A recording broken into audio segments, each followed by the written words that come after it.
All right, I am back again with some rugby's biggest bans that shocked the world. Now, I don't know how shocking these bans are, and if they're bans, like you got banned from the sport, or you just got banned from that game, got a red card, or banned from a couple games. Not sure how rugby plays all that stuff out, but thank you guys for joining me. Hope you enjoy this video. I know I will. If you like this type of content, always make sure to hit that like button. Would greatly appreciate it. Got to feed the YouTube algorithm. I am having a blast with these rugby reactions, but even more so on the weekends when I'm able to watch live rugby and whole matches and stuff like that. Insane. I enjoy actually watching it with you guys even more. So I appreciate you guys stopping by on the weekends when I'm able to do it. So thank you so much for that. Anyways, let's jump into this rugby's biggest bans that shocked the world. All right, let's see what we got here. In a rugby match where the stakes are high, tempers flare. Ooh, wait. He's talking about something more than the stakes are high. Imagine a rugby match where the stakes are high, tempers flare, and one moment of madness changes everything. He's like, a what, player me? lashes out, and the consequences are brutal. Not just a red card. Oh my God, dude. That guy blatantly trying to break that dude's arm. Blatantly. A player lashes out, Look at this. and the consequences are brutal. He is just... Not just a red card, but months, even years, banned from the game they love. So months, even years, this dude is just full on just Not just a pounding him in red his card, face. but months, even years, banned from the game they love. Ooh. Today, we're diving into the stories of rugby's most notorious He got bans. beat up. Oh, I forgot to mention, this is from a new channel that I just found. If you guys see this and it doesn't get blocked, go ahead, leave a like. Let me know in the comments below. Hey, we made it. This is from Back to the Rugby. I love this dude already because I'm a huge Back to the Future fan, and he's given homage to that. Back to the Rugby. Let me go ahead and hit that subscribe button, and we got to drop a like on the video as well. Show them some love because I have a feeling I'm gonna love watching his content, but also hopefully if we make it through, we'll be watching more. From eye gouging to referee assaults, these are the moments that left a mark on rugby history. In 2009, Stade Francais faced Ulster in a heated Heineken Cup match at Ravenhill. The game was intense, but one moment stood out for all the wrong reasons. French scrum half Julian Dupuy, a player known for his quick thinking and sharp passes, made a shocking move. During a ruck, he made contact with the eye area of Ulster's Stephen Ferris. It wasn't a punch or a tackle. It was deliberate. Yeah, he tried. Gasped. The officials reviewed the footage, and the verdict was harsh. A 24-week ban for eye gouging, one of rugby's most serious offenses. Well, yeah, that's huge. I mean, imagine you actually gouge somebody's eye. I know that's horrible, but you guys were also telling me some stuff in the comments where there was other rules that today you would get banned. Cleating somebody, stomping on them, on their arm, on their back and stuff used to be legal. And it wasn't that long ago, I don't think, from what you guys were telling me. Dupuy appealed, arguing the contact wasn't as severe as claimed, and the ban was reduced to 23 weeks. Still, he missed the entire Six Nations tournament, a massive blow for both him and France. The incident sparked debates about player safety and the need for stricter penalties. Eye gouging isn't just dangerous, it's a betrayal of rugby's code of respect. Yeah. Dupuy returned to the game, but his reputation carried the scar of that moment. Neil Back, a Rugby World Cup winner with England in 2003, was no stranger to controversy. But in 1996, what got him 6 months? He crossed a line that stunned the rugby community. Playing for Leicester Tigers in the Pilkington Cup final against Bath, Back's team lost a hard-fought match. As the final whistle blew, emotions ran high.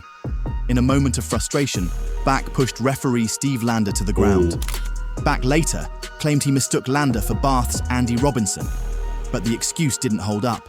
The Rugby Football Union, RFU, handed him a 6-month ban, a significant punishment for a player at the peak of his career. The incident wasn't just about the push, it was about disrespecting the game's authority. I mean, I totally get it. I wish we could see it. Because he's claiming that, I thought it was another player. Like, was it around the scrum, around the ball, just turned around and pushed? Or did he look at him and be like, yo, I see him, I'm getting him. You know what I mean? Referees are the backbone of fair play.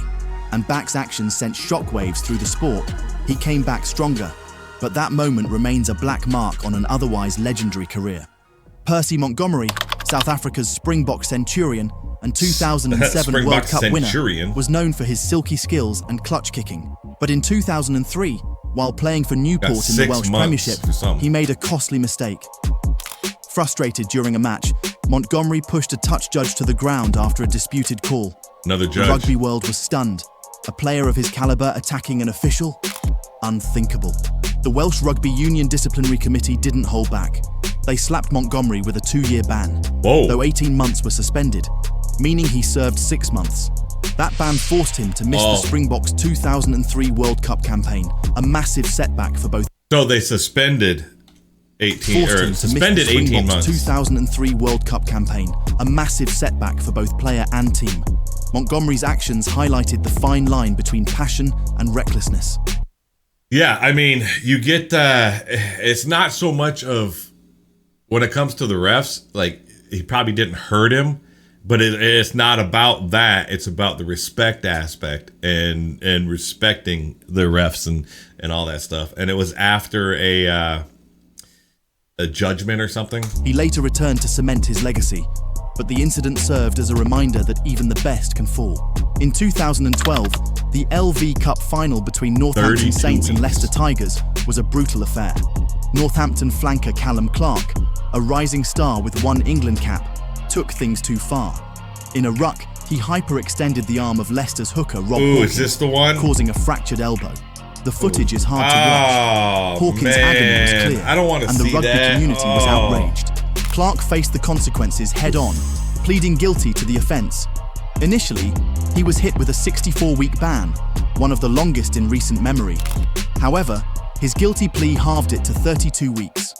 Still, that's over 7 months sidelined, a career-defining punishment. Many argued the ban should have been longer, given the severity of Hawkins' injury.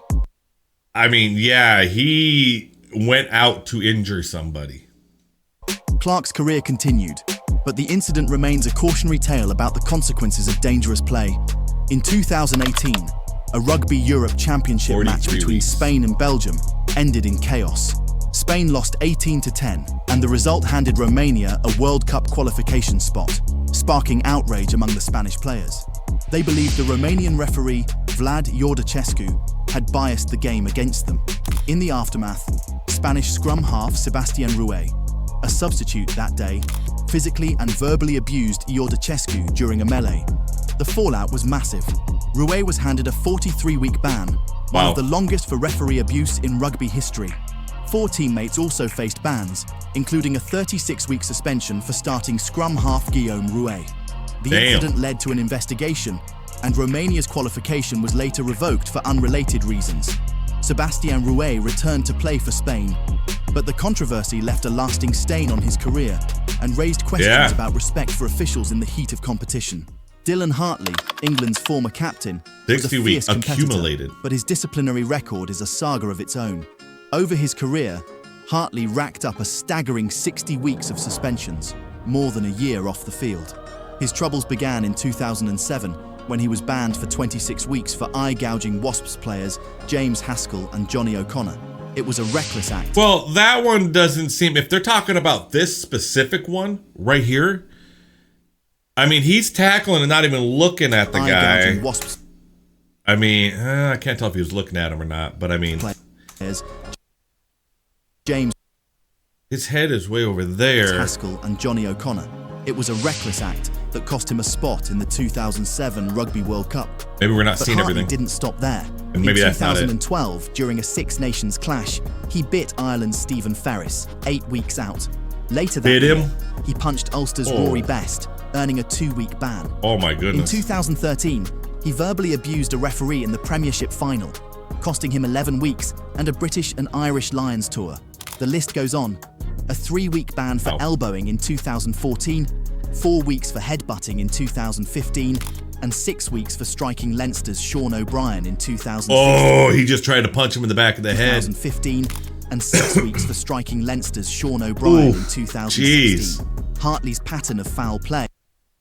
How is he still playing after racking up all that, how is he still allowed to play?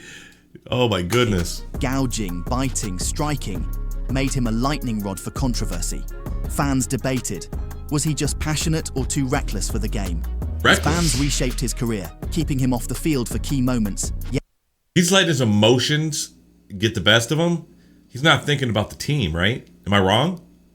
Let me know. Yet he still led England to success. How did he keep coming back? That's the Hartley enigma. Next up, David Attoub, a Stade Francais prop, whose name is tied to one of rugby's ugliest incidents. In 2009, during a Heineken Cup match against Ulster, Attoub committed an act so severe it's still talked about today. He gouged the eyes of Ireland's Stephen Ferris in a brutal, deliberate move. The footage is chilling, Attoub's fingers digging into Ferris's face, causing visible pain. The judicial officer called it the worst act of contact with the eyes he'd ever seen. Attoub's punishment, a massive 70-week ban, one of the longest in the professional era. What made it worse? Attoub wasn't new to this. He'd been suspended for gouging before, in 2004-05, which added weight to his punishment. The 2009 match was a low point for rugby, with Dude, okay, here's my thought process. Tell me if I'm wrong with this, if it's too strict. But I mean, it kind of makes me think, I don't know if I want to get there, political crap, but you know what I mean? When you do something wrong and you get banned for a short period, you know, then come back, do it again, get banned for a short period, come back, do it again, get banned for a short period. Other people, if you're not getting as punished for something, then people are more apt to do it, right? The one where the dude gouged that freaking eye, I can't remember if it was it this guy gouged that bad with the eye, should be done, right? I mean, am I wrong with that? You get kicked out of the game. Maybe other people will think twice about eye gouging people. I don't know. I mean, kicked out for good or something. Am I wrong, or is it all about money and winning? He's a good player. So, I don't know. Which added weight to his punishment. The 2009 match was a low point for rugby, with Attoub's teammate Julian Dupuy also banned 23 weeks for gouging Ferris in the same game. The incident sparked outrage. In the same game.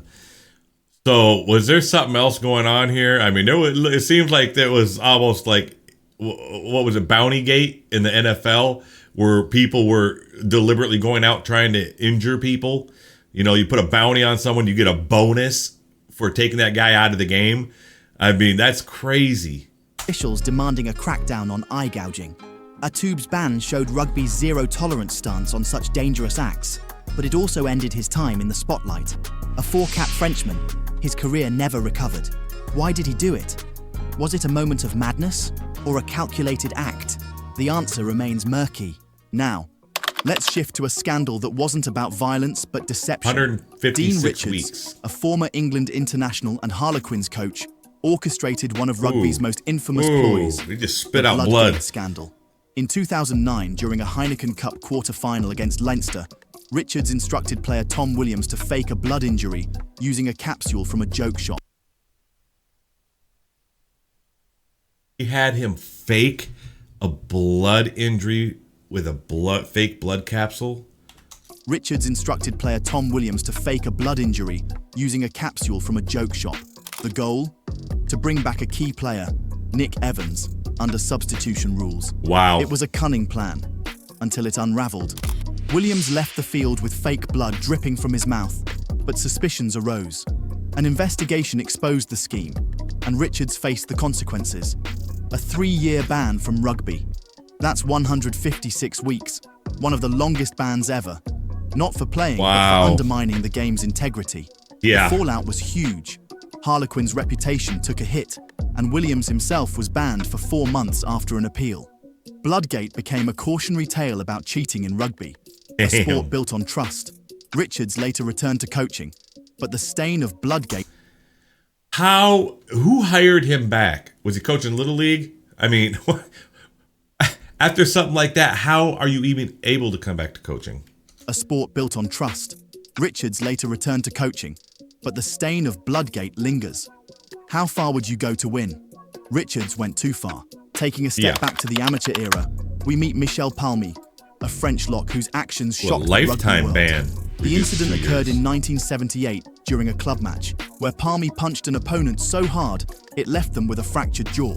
At the time, rugby was still transitioning away from its more violent past, and Palmi's punishment was seen as a landmark decision.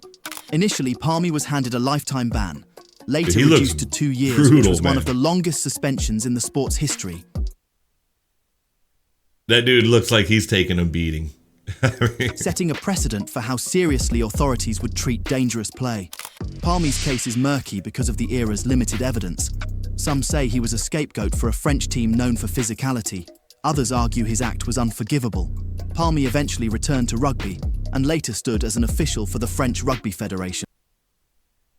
He became an official. But the length and severity of the ban remain legendary. Finally, we come to Trevor Brennan, a fiery Irish lock playing for Toulouse. In 2007, during a Heineken Cup match against Ulster, Brennan did the unthinkable. He jumped into the crowd and struck a fan. The fan had reportedly been taunting him, but Brennan's reaction was unprecedented. Rugby players are trained to keep their cool. That reminds me, you guys probably have never seen it, but there's a Bill Burr. He's a comedian. And this reminds me of a little stand-up bit he did where the NBA, they had players actually go up into the fans and start fighting the fans because you got all these guys drinking and stuff and yelling all this stuff to players and athletes that could clearly kick your ass, right? Come on up here. You're horrible. Blah, blah, blah. Come on up here. I'll show you, because they think you're not going to come up there. Well, guess what? He came up there. Brennan's reaction was unprecedented. Rugby players are trained to keep their cool, goodness. But Brennan snapped, crossing a line no one saw coming. The consequences were severe. Oh, man. A lifetime ban, later reduced to 5 years. At 13 caps for Ireland, Brennan's career was effectively over. The incident sparked debates about player-fan interactions and the pressures of professional rugby. The funny thing is that fan was probably talking so much smack during the match. And if this didn't happen and he seen him in the parking lot afterwards, he'd probably be asking for his autograph. Was Brennan provoked beyond reason, or did he lose control? Fans still argue over it. His ban, one of the longest in rugby, marked a dramatic end to a career defined by intensity.